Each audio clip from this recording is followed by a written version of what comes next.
Bon, pour ceux qui ont l'œil, j'ai participé à ce tournage avec Stéphane Couchou. Et vous avez sûrement remarqué ceci. Pour le bien de la vidéo, on a un petit peu noyé un Hawkeye Light. Il est resté au moins 4 heures dans l'eau, mais je l'ai récupéré à la fin du tournage et on va voir si j'arrive à le faire revivre. Ah, et c'était pas spécialement prévu au début de cette vidéo, mais je vais aussi vous montrer comment on augmente l'angle de vue de la caméra. Premier truc à savoir, c'est que la board a l'air tropicalisée. Il y a un film de protection qui a été appliqué sur les composants, et ça va nous aider. Ici, l'eau était propre, mais si jamais vous le faites tomber dans la boue ou dans l'eau salée, je vous conseille d'abord de le rincer à l'eau claire. Ensuite, direction le four, 80 degrés pendant 45 minutes. On remonte le drone et on va tester ça.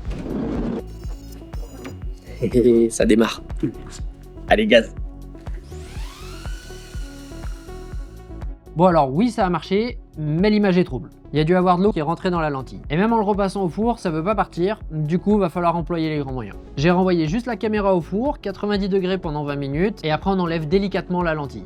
Du coup on se retrouve avec ce petit capteur que j'ai nettoyé avec une spatule pour les capteurs de caméra.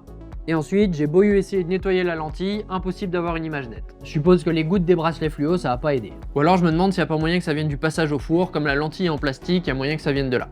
Du coup pour cette lentille c'est mort, et en plus DJI propose pas de caméra de remplacement pour les Hawkeye Light contrairement aux Pro. Et ça c'est vraiment dommage, du coup j'ai fait remonter l'info au service client de DJI, je vous invite à faire pareil si jamais vous voulez qu'ils nous mettent à dispo des caméras de remplacement.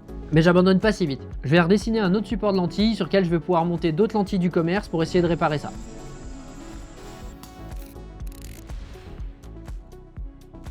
Verdict, de 1 ça marche, et de 2 j'ai un FOV qui est plus grand. Et perso je préfère ça, je trouve que celui de la caméra d'origine est un poil trop petit.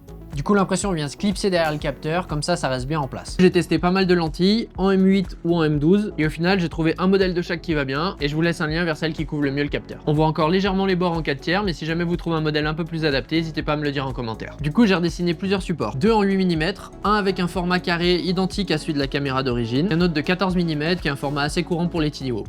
Et un autre en 19 mm pour les lentilles M12 qui va bien sur les drones un peu plus gros. J'ai mis tous les fichiers 3D en lien dans la description, et si jamais vous n'avez pas d'imprimante 3D, c'est aussi dispo sur mon site. Par contre, ça règle toujours pas le problème de stabilisation.